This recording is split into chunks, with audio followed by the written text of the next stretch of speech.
when it comes to differentiators of the program, one, I mean, this isn't a program that sits still very long.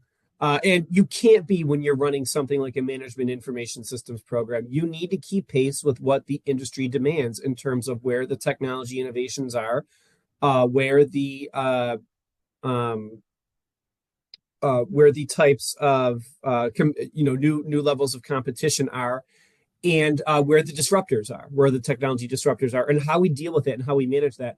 And additionally, the technology disruptions of today will not be the technology disruptions of tomorrow. So part of our goal is that as you guys are leaving the program, you're prepared to deal with new technologies that haven't even been conceived yet. And so that's a tall order. And so what that means is we're always injecting new levels of innovation, new types of things into our curriculum, into our electives, into the way the program is kind of designed. I had a conversation a few weeks ago with an alum, and I was kind of telling them all the changes that have happened, at least over my tenure as program director over the past 3 years. And they were kind of looking a little grumpy. And I asked them about it. I said, well, geez, I'd love to take the program again because it's so much more now than it was 3 years ago or 5 years ago. And so, this is something, even though it's more work, this is something that, we're continually evolving and innovating the program. What that also means is when you go back and talk to alums that have graduated the program, odds are it's going to look different now. There's going to be newer classes now than what they had even 2, 3, 5 years ago. We're a very competitive programs. New York State is, very cost competitive. New York State is probably one of the most progressive states in the country when it comes to funding its public education system, probably right on par with California. And so what that means is our tuition rates, which are kind of reinforced by the State University of New York system, are very cost competitive compared to other programs of the same stature. And so what that means is as you guys are kind of weighing that cost benefit analysis, and Kaylee kind of talked a little about scholarships, and we'll talk about funding opportunities, research assistantships, TAs, things like that. But one of the things I need everybody to keep in the back of their mind is that you're already walking into a program that is more affordable because we're part of a state that just takes very seriously the level of subsidization it gives higher ed. We are lucky to have our own career resource center specific only to the UB School of Management. And so what that means is you guys will have a specific career advisor that can kind of help you navigate different things, navigate creating resumes, cover letters, job search, things like that. The University of Buffalo is considered the flagship institution of the State University of New York at Buffalo. We are a Research One institution. We are a member of AAU accredited. We are Middle States accredited. We have all the top accreditations that a top global university has. We are one of maybe 50 universities, 60 universities in the world with our particular intersection of credentials and research acumen and research expenditures at the end of the day. We are a STEM designated program. When you guys get that I-20, if you're an international student, it will say information science on it. That is a STEM designated degree.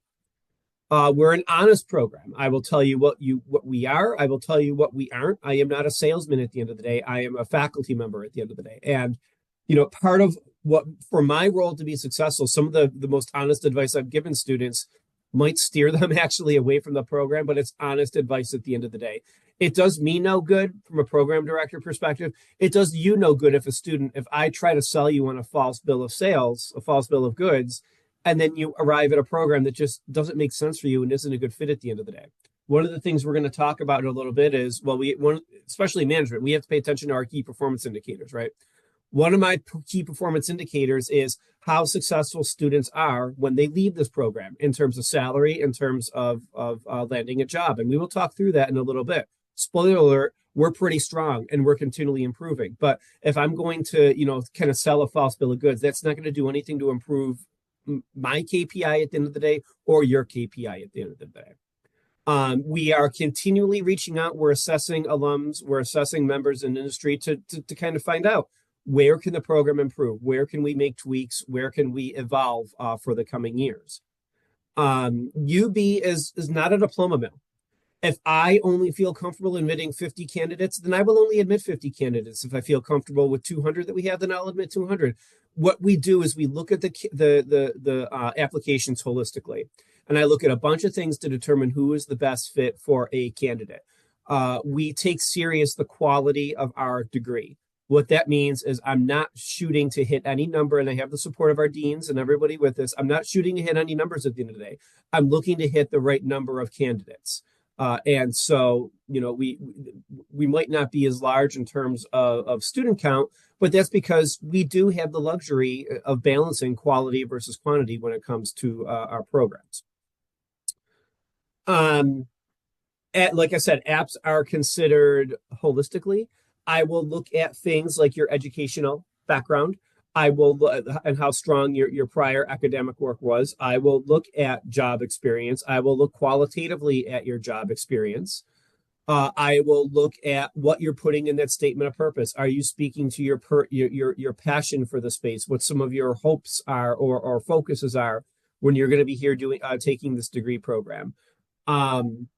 I'm going to be looking at, why technology, why management information systems are an information systems class. And so there's a lot of things that kind of come together as I'm kind of balancing applicants. And it takes time, right? And so I am checking the applicant pool daily. I am sifting through candidates daily and kind of cherry picking. And so that's kind of how the process looks. I know some folks, you might still be waiting for an answer. We're working through it. We work through a little each day. Just kind of going through and pre-answering some of the questions here. And actually, why don't we get into, those are some of the differentiators, but kind of moving on here to kind of talk about, well, what does the typical student look like? Or demographically, how does that fall? Now, this is specifically for the class of 2024 profile, the students that will be graduating in this coming term in May. And so because 25, we're still admitting you. So I can't report on those numbers yet. But so this is kind of the snapshot right now for the class of 24. Now, what I can tell you for the class of 25 is the number of countries represented has doubled. We're at nearly a dozen at this point. I can also tell you that as we kind of look at this word cloud here of common backgrounds, that has diversified more as well. And I can say that, the big trend here is more diversity in the program, which has been, frankly, a big, big goal of ours. Work experience, this year's program came in at 3.75 years. My intuition is telling me we're going to probably come in at around between 3 and 3.75 again with this year's class. With the demographics, I think the balance between domestic and international will probably be about the same. And I do think we'll probably be at a more even footing between male and female identified applicants. And so this is just a quick glimpse of 2024. And I do think that the class of 2025, we're going to see a bit more diversity in the students that are coming to join us. In terms of overall, what we're really looking to do with this program at the end of the day is academic excellence is important to us. It's definitely a big factor, and it's a big thing that we'll be working on in your time here. But employers are looking for a lot more than just academic excellence at the end of the day. You can be a really good student and struggle as a professional. And so what we're looking to build is not only your academic acumen, we're looking to build your sense of personal and professional integrity. We're looking to build that overall sense of professionalism. And so you will hear me speak to this time and time again when we think about the kind of the core cultural pillars of the program. Yes, it's important that you're a strong student, but it's also important that you're strong in these other areas as well, and that you're paying attention to some of these areas. Now, how can I teach integrity at the end of the day? Well, some of this is just kind of speaking to the cultural norms of professionalism in the United States, and we will, we'll kind of help students through that. But we do have a very well-articulated code of professionalism and code of conduct, and we will hold students to that. And so it's important that students realize that as you walk out of this program, part of our brand is not only academic excellence, but that you excel in each of these areas. And that is going to give you a leg up on the competition when we start talking about job placement statistics and things like that. We had a lot of questions on the structure of the course structure of the program. So I'd like to spend a little bit of time talking through that. This is, I'm going to say it's tentative right now, but it's pretty much, I think we're on the glide path at this point. And certainly you guys will receive a more once you're admitted, accepted, and we have our orientation. Orientation is going to come in two chunks. We're going to do a remote session before you get here, and then we'll do a live in-person session right before classes. And in orientation, I walk through a lot of this again in terms of how to navigate the different elective options and things like that. But what you guys see right now is more or less the course structure in terms of what you're going to take when. Now, something else I should have mentioned when I talked about the differentiators is we are also an aggressive program in that we're a one-year program. And so that means we move quickly through things. There's not a lot of time to take a semester off or take a class off or defer or frankly, even do poorly in a class. We only have a year to get this done. And one of the things we've done is, well, we make use of that full year. And so we do make use of that summer term. And here again, I was talking to an alum the other day and explaining to them the structure. And they're like, oh my God, that's so much more reasonable than what, some programs past. And so we do kind of start off and we ease you into the program in the summer term with two electives. We also have asynchronous boot camps, maybe one or two boot camps that you guys will need to complete. This is at your own pace. This just needs to be done before the summer ends. It's not a big lift at all. And then into the fall semester, you guys will take your first core class. That is our statistics and modeling class, MGQ 606. A lot of folks interested in generative AI. If we tear the face off generative AI and look really deep under the hood, a lot of it is statistics. And so that statistics and modeling class is quite important. And then we tell you guys, okay, 3 electives. And I'll share the electives in a little bit. And I'm going to give you guys some strategies on how to navigate that. But another strength that we're talking about here is flexibility, the ability for you guys to kind of chart your own way, given what your specific level of interests are. Over the winter term, here again, we make use of the full year. So over that winter term is when students complete their first capstone option, which is either a certification experience, or typically it's a certification experience, and we can talk more to that in orientation. But so there are expectations over the winter term. Spring semester, we will have our second core class, Technology and Innovation Management, which is one of the big parts of the program. How do you manage innovation throughout the enterprise? And there again, 3 more electives depending on what your core area of interest is. Now for the summer then, and this is optional, you guys have the option of either completing the winter intersession certification or completing the full-time internship that you take in the second summer. If you choose to take the internship in second summer, for those of you that are international students, that will count towards CPT. It also will extend out your graduation date till the end of the summer. And there again, that's something we talk about in orientation so that you guys can have the knowledge you need to be able to make that decision at the end of the day, which path is kind of correct, the right one for you. Now, these are all of our elective options. Don't panic. I'm going to tell you guys in a few seconds how to navigate these to make this a much more filtered list. The good news is we have a lot of elective options. The bad news is we have a lot of elective options. And so I sometimes see students struggling. Well, it's like a kid in a candy store. I want them all, right? Which class is best for me? Options are a good thing, really, at the end of the day. And so we will kind of talk through how to navigate these options. Because really, when you look at it, you guys are on one of the things I like to talk about is this is a journey very much for you guys at the end of the day. And there's going to be a lot of twists and turns and unexpected elements. And by the way, everybody's journey is going to be different. Now, part of your tour guide in this journey, or the GPS, or the turn-by-turn directions, if you will, is me. I will meet with, if you guys are having trouble choosing electives or figuring out what path is best for you, I can have those conversations with you. Other faculty can have those conversations with you. Our advisors in the CRC can have those conversations with you. So you guys are not alone in making this decision. In terms of, the different paths that students follow, this is kind of how I've broken them down. And really what this kind of serves as a shortcut to is it allows you to kind of start grouping electives that make sense. But like we said, every student's journey is different at the end of the day. And so we have these different kind of focus areas, if you will, or journey areas where, are kind of the most popular career paths right now. It should come as no shock to anybody that generative AI appears on that list, that business analysis and consulting is part of that list. information security, which is my area of focus, information security, resiliency, and risk. We actually have an advanced certification for that, which I'll talk through in a little bit. A lot of students come to the program very interested in product management or portfolio management. And so we do have a strong set of classes that reinforce that.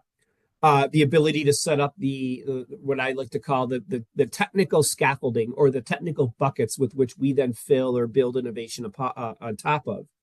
So that's kind of what we call strategic technology architecture or enterprise technology architecture. And again, in orientation, we will go through these classes in more detail. I will break down each class. We have several instructors that will actually record different vignettes of the class and introduce themselves. That way you guys can kind of make a more well-informed decision as you're walking into a class. And I'm not going to go through all these because I know there's a lot of information on this screen. These are the way then that we kind of break down what electives might make sense for you. Typically, with very few exceptions, typically electives are held either in the fall or the spring. We don't necessarily double up electives across both semesters. But if there is an exception, certainly I will communicate that to you guys.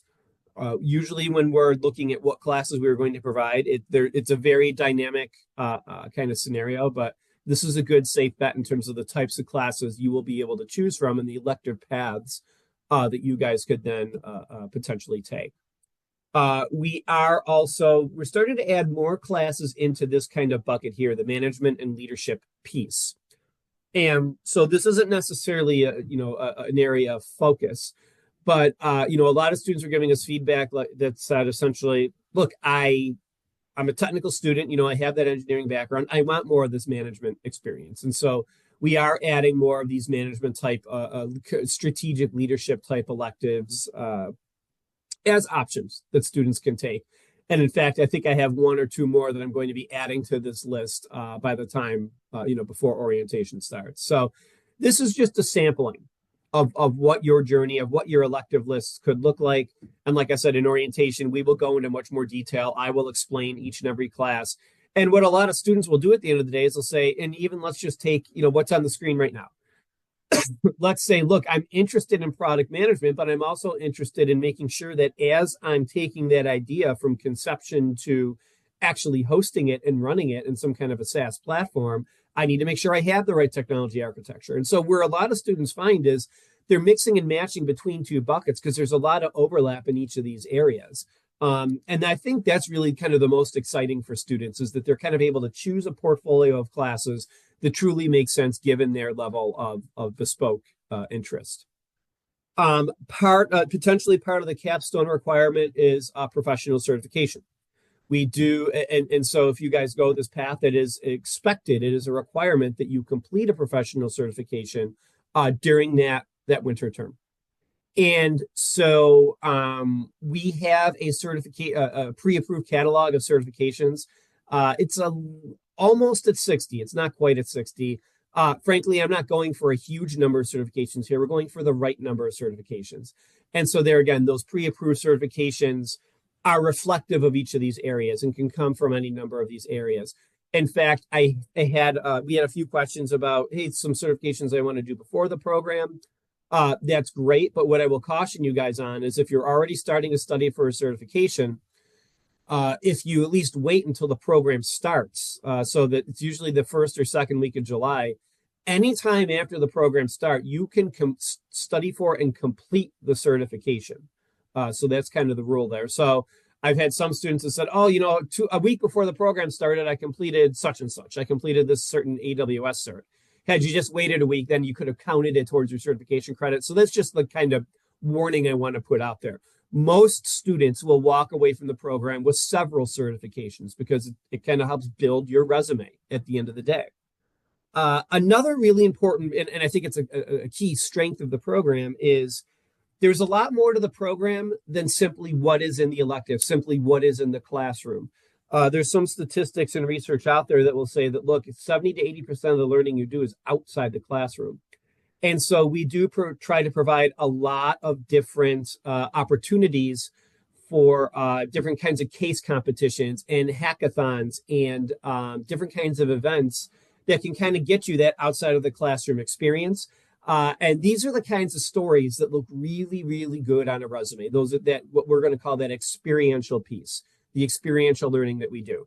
We have some classes modeled around this. In our spring semester, we have our experiential IT class. But what I always tell students is never waste an opportunity. There's lots of opportunities here at UB to get involved in a lot of different things.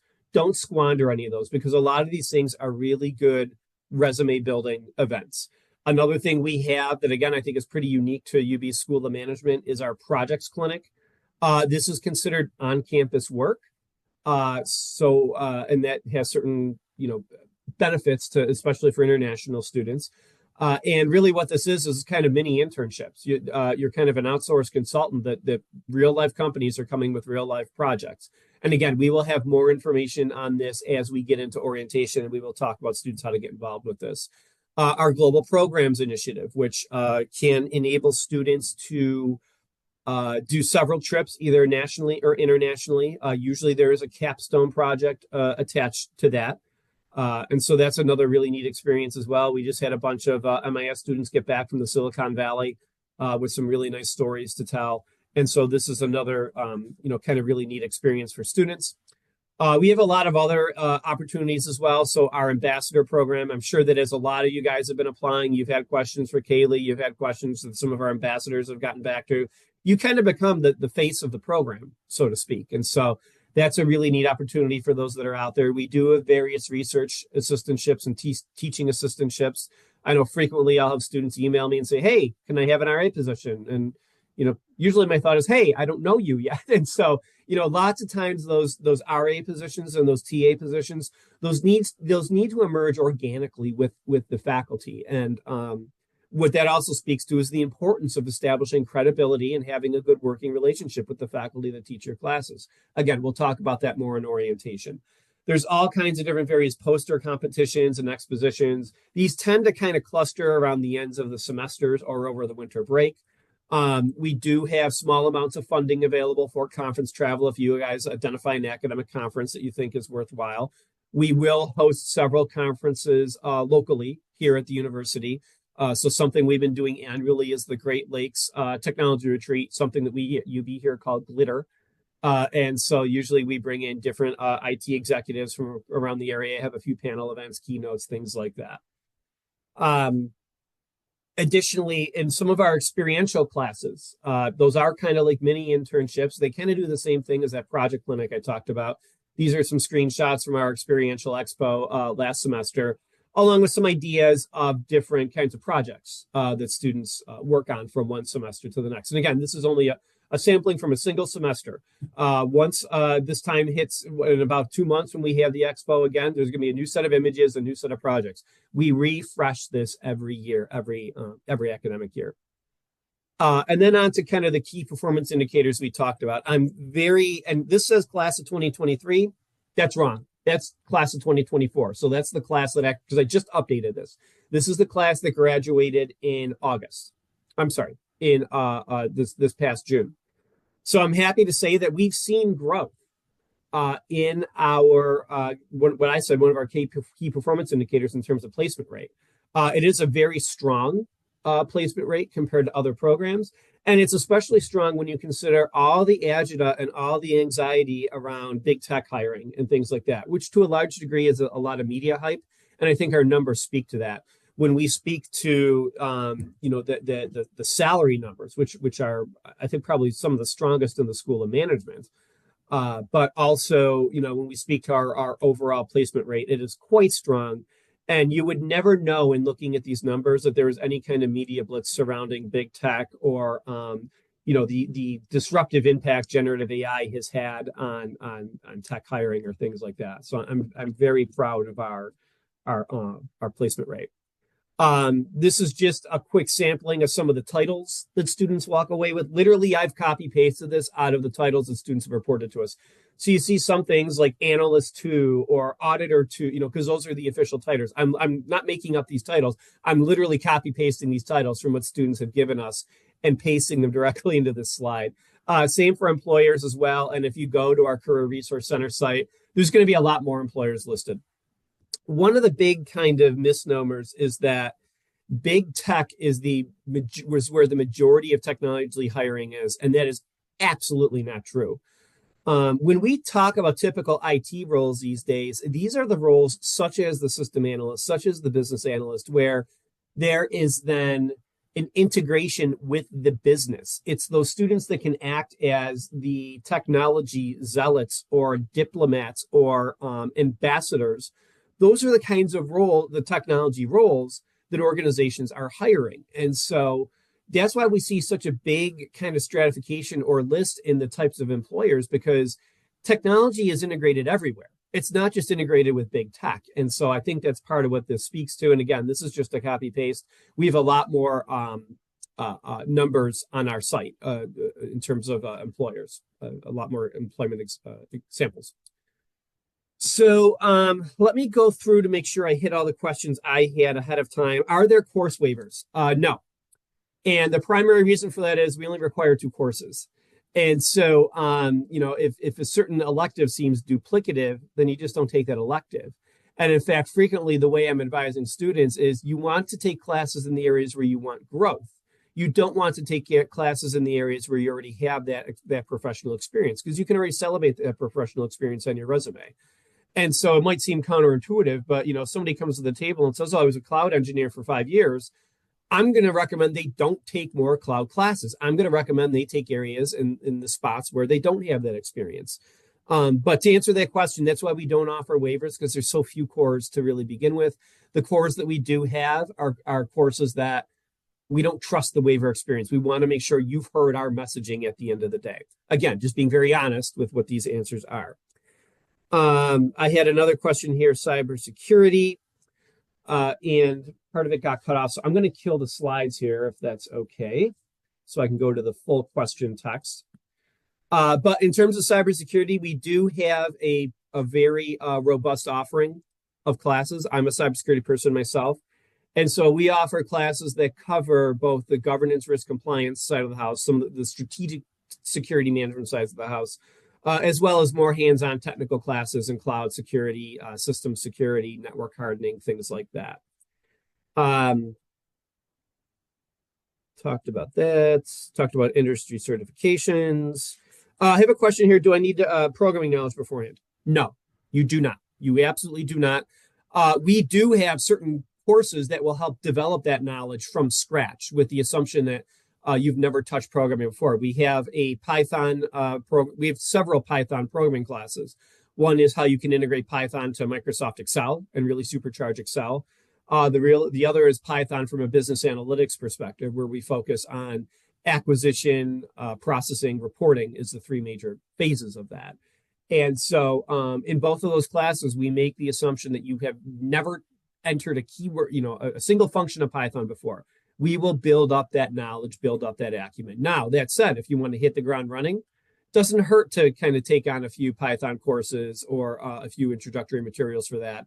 And if you guys reach out to me, I can certainly share with you different material, like introductory prep materials that typically I suggest to students. So we've talked about program structure. And so I think that covers some of the canned questions. In terms of questions that I know we've received frequently in the past, we talked about the summer term. Classes are in person. This is an in-residence and in-person program. And actually having courses online for a program that isn't actually deemed as online could be dangerous, especially for international students in terms of your visa status, because a certain percentage of classes need to be deemed in person. Now, as a school of management, that does not mean, let me be clear here, that does not mean we don't have online programs. We have seen explosive growth in our online programs. The difference is classes, and this is a unique thing I think about school management, we specifically design our classes for an online methodology, for an online modality. Those classes are designed, they are delivered, the assignments are structured differently for the different way that you consume materials. Now, what instructors will do for in-person and residence classes, and this is something I do too, frequently I run out of time in my classes. I always have more materials than what the typical semesterly schedule allows me for. And so typically I will give online modules as well that is in addition to the seated course requirements. But that's kind of the difference between the online versus the in-person class. And we need to actually be really careful that, because according to the federal government, because of our STEM status, we need to make sure we're maintaining that correct ratio of in-person programs and STEM electives at the end of the day.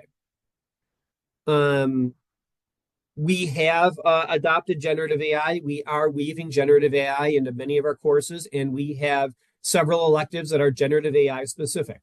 One is a very applied class, generative AI for managers.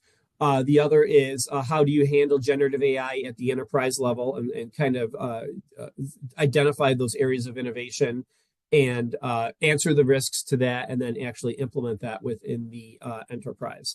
And as you guys saw, generative AI is one of those kind of career journeys we talked about. We also have those underlying stats classes and those classes in predictive analytics. Those are very much so generative AI classes. I have a lot of other answers to frequently asked questions, but Kaylee, maybe what I'll do, I see the chat has 45 things I have not read. Can I turn it back over to you? Is there other questions I should be asking or things I've missed that you want to speak to? Yeah, absolutely. We actually had a really good question for you in the chat. Someone had asked that they are under the impression that there's a maximum number of students per courses, what that might kind of look like in terms of structure, and how hard it might be to get the courses they want each semester. So you typically only hear about the horror stories. You don't hear about the successes. 98% of students get 100% of the classes they want. And again, here's where I'm going to be very honest. Okay, this is simple supply and demand. We can only fit so many students in our classrooms. Our faculty, believe it or not, classes don't always scale as easy as you think they might scale, especially for the applied hands-on classes. I teach a very applied hands-on class, MGS 650. There is a lot of back-end infrastructure, a lot of work that has to go to deploying those individual lab environments. And so that all comes into how instructors kind of individually scale their classes. To a degree, the big piece there is just the kind of classrooms we get and what that size is that we, for the number of physical students we can fit in the classroom. And so do all students necessarily get all the classes they want? No, but the majority do, and it's not necessarily a huge concern at the end of the day. Thank you. One of the other questions we had was if you could give a little perspective on when reviewing applications, what might make somebody stand out? What are some criteria that feels maybe essential, or what are people coming with? Yeah, so and I kind of spoke to that a little, but when I'm looking at an application, like I said, I'm looking at what your prior academic work was, because part of that is it's an indicator of success for a graduate level degree. If you were successful in an undergrad degree, that tells me you know what it takes to be a good student at the very least. Now, like I said, there's three kind of cultural pillars we have. That is integrity and professionalism. The professionalism piece, the way I evaluate that is, well, what is your resume telling me at the end of the day? Is your resume speaking to a level of work experience you've had previously, or project experience that you've been able to kind of convey in that resume has some of those same facets that a full-time position work experience would have. And then I'm looking to your statement of purpose. I'm looking, did you specifically speak why UB School of Management, or did I feel like it was a form letter? Did I feel like you were just doing a find and replace and changing the name of the institution and mass mailing that out? Or did it seem like you had actually researched UB? Does it seem like, why MIS? Is this just one of several, programs you applied to, which I get that you want to cover your bases and apply for several programs, but I want to know that there's a passion for the space, because then what that's going to do is that's going to make you more successful as a job candidate. And so I'm looking to that. I'm looking to, are you able to articulate, what your plans for when you leave the program? The other thing I'm looking for is, does it look like ChatGPT or Grammarly wrote the whole thing for you?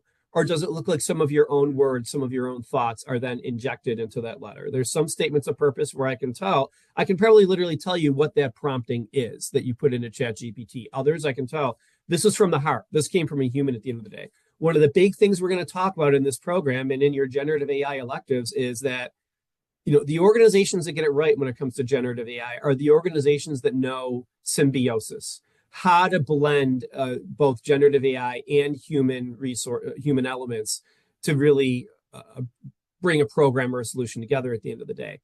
Anybody can put a prompt into ChatGPT and paste that into a letter and submit it. What I'm looking for is actual raw human testaments at the end of the day. Thank you. We've got one other good question here in the chat, talking about grading for classes, specifically asking what the basis is, exams, assignments, quizzes, basically how that all comes to fruition for students. Yeah. So that's going to vary depending on the class, depending on the instructor, because depending on what the actual topic material is of the class, that's going to lend itself to a particular rubric and gradable components. I can say for my classes that includes components of, are you there in class and are you an active participant?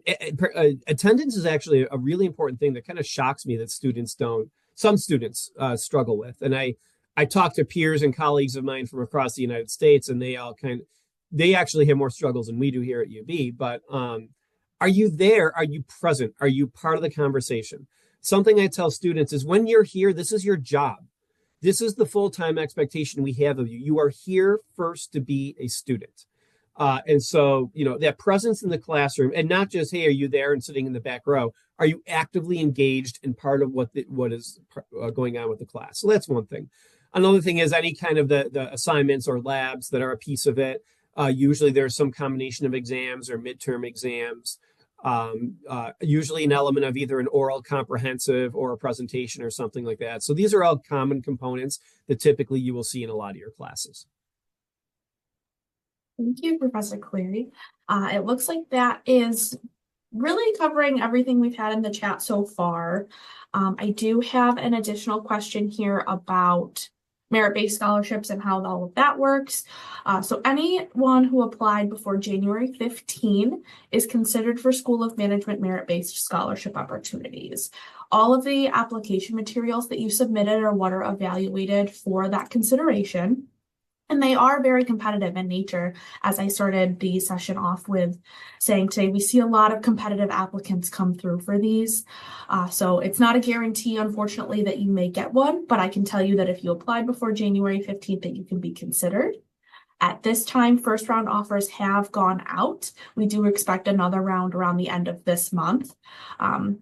If you want to explore outside of the School of Management funding opportunities, I did send a link at the beginning of today's session. I'll send it again in the chat just for anyone who joined a little bit later. You can explore one-to-one opportunities, funding through public or private loans, whatever it might look like for you. Hey, Kaylee, one thing, and then I see Aritra has a question. So then, Aritra, I'll meet you in a second, bud, and you can ask your question. Two things. One, I saw what is the hourly pay? That depends on the kind of position you get, whether it be an RA, GA, on-campus position. Those are at different hourly rates. Again, and it benefits you New York State, as New York State has a very high minimum wage rate, and so you will be making more per cost of living here, even at the lower pay scale, than you will pretty much any other school that you apply to with an MIS program like ours. The other thing I wanted to speak to, though, is because we are a summer program, because you guys are getting here sooner than 95% of the other incoming graduate students and graduate programs, that does also give you guys kind of first pick for some of the jobs that are being posted, because you're simply here first to be able to start working those jobs first. Aritra, you should be able to unmute now and ask your question. Thank you for giving me the opportunity to ask this question. So I had applied to the program on 23rd December, and I think my application went in review on 26th December. But I did not hear back. So anything, which was, I think the decision notification date was February 15th. Yeah. There's no set decision notification date. It happens on a rolling basis. And so what I do, Aritra, is I cherry pick a handful of resumes to review, a handful of applications to review. So don't take that as any meaningful messaging either way. Okay. It just means that yours hasn't been reviewed yet. Okay, it means it has a. Oh, I understand. Okay, thank you. Thank you, Aritra. Guys, other questions you want to ask in real life here? So Ragunath, so you're asking what Ragunath, I will say I have literally no clue day to day to the next what is going to come out of our administration's mouth. Do I think CPT and OPT rules were changed? My highly educated guess is no, I don't. I don't. There's a lot of media hype and there's a lot of intrigue and drama, and it's almost what's going on in our nation's capital almost plays out like a soap opera.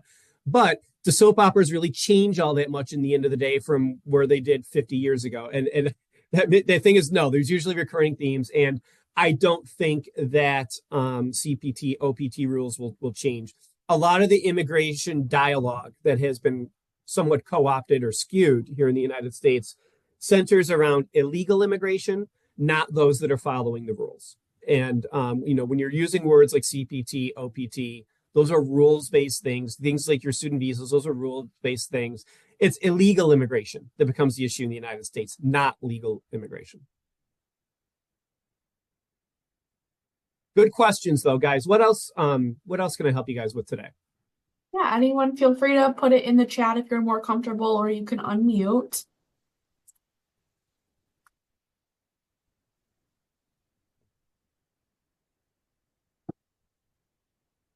This did come up a couple times in the chat as well, so just so everyone's aware, this session is being recorded. Within about a week from today, you'll be sent an email with the recording information, so if there's any slides you want to go back through and review, you can do so. One more digital hand here raised, Kaylee, and I apologize, I may butcher this name. Nchuku, I'm going to unmute you here. Please go ahead. Thank you so much, Professor Cleary, for the presentation and everything.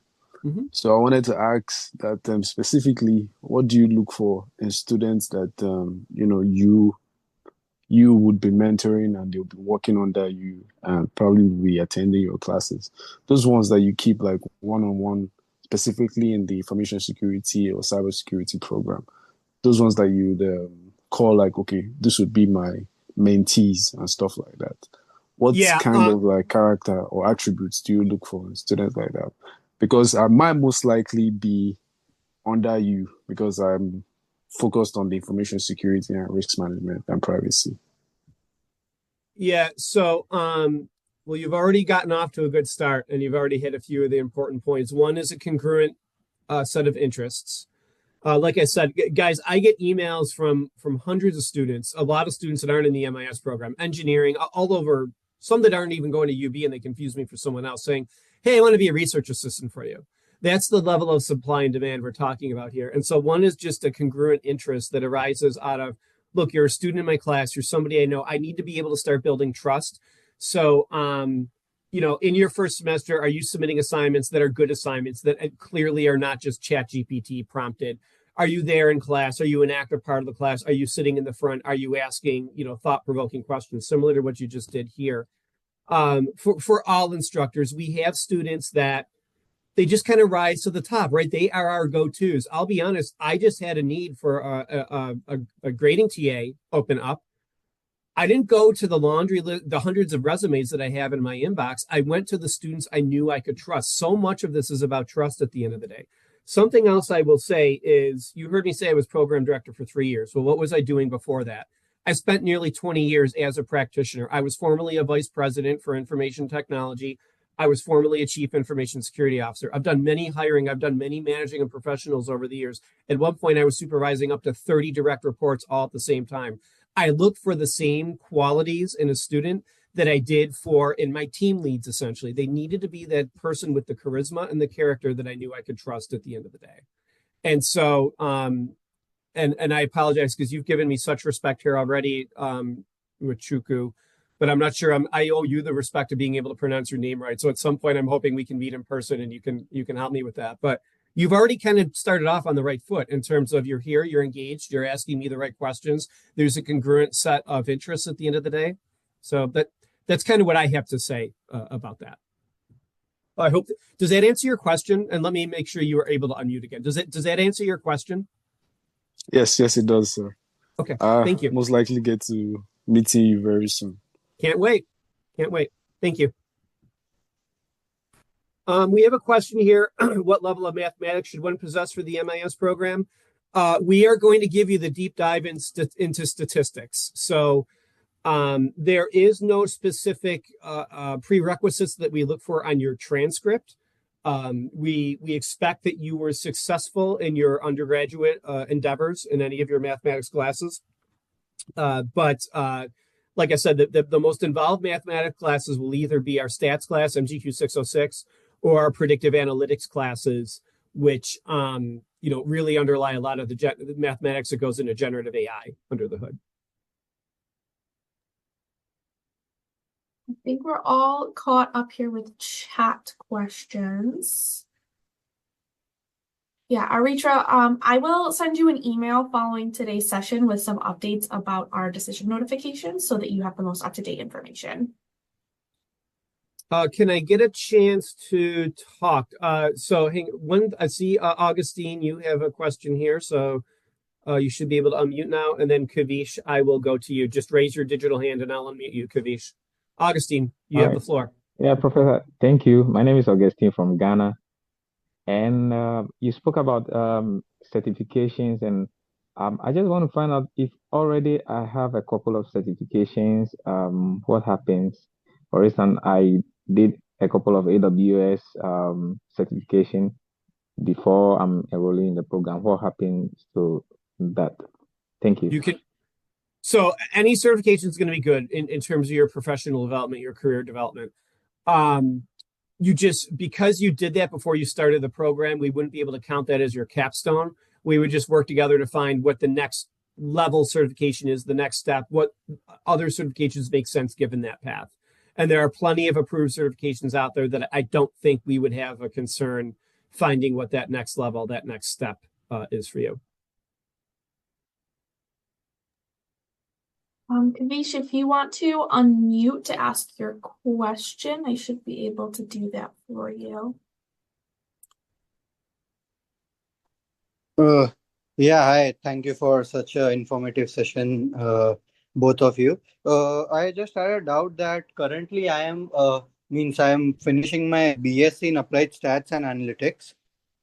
So I am now thinking to go for the cybersecurity part and analysis. So do you think this course would be a better fit for me, or what? Can you just highlight some few points? When you say course, do you mean program or a specific course?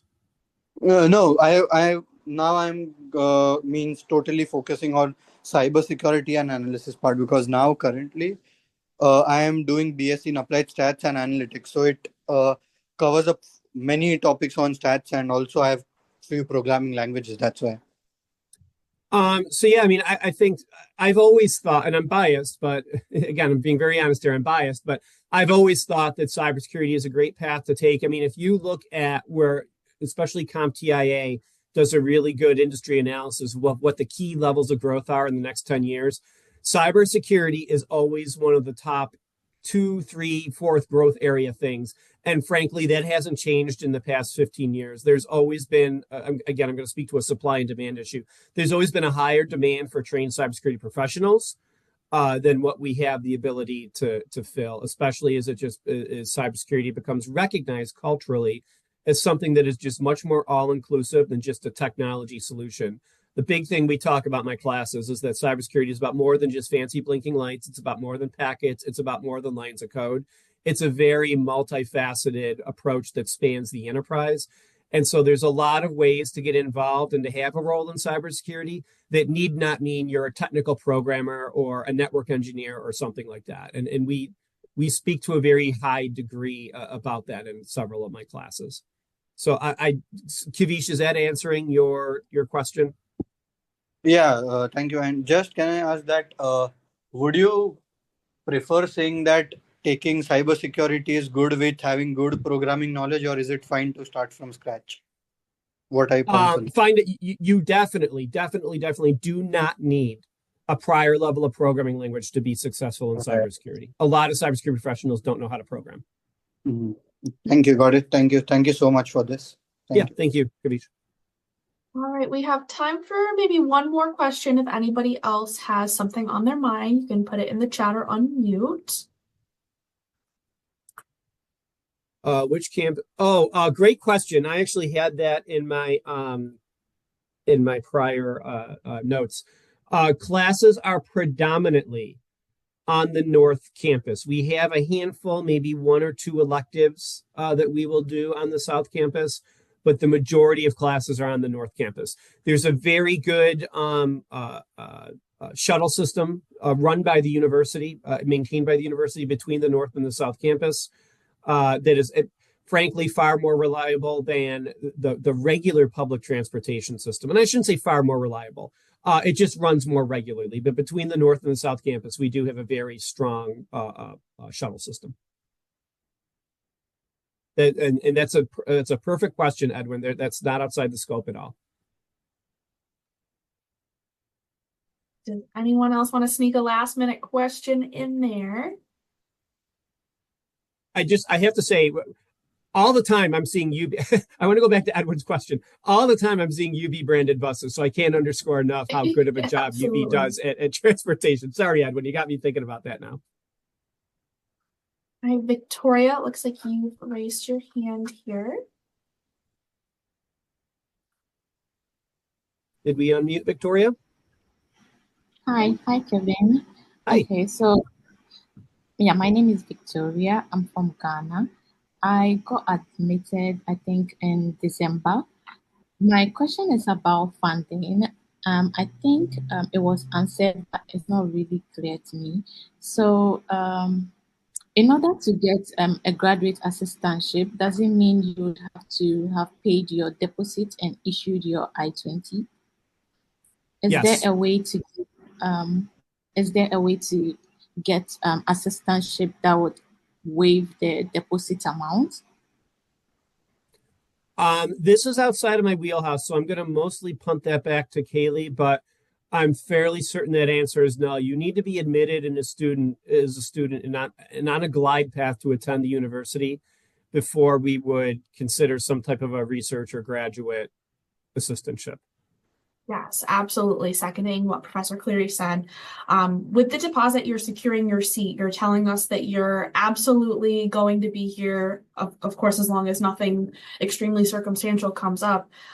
You're planning to be here at UB. So that is what allows you to secure some sort of assistantship or on-campus employment opportunity.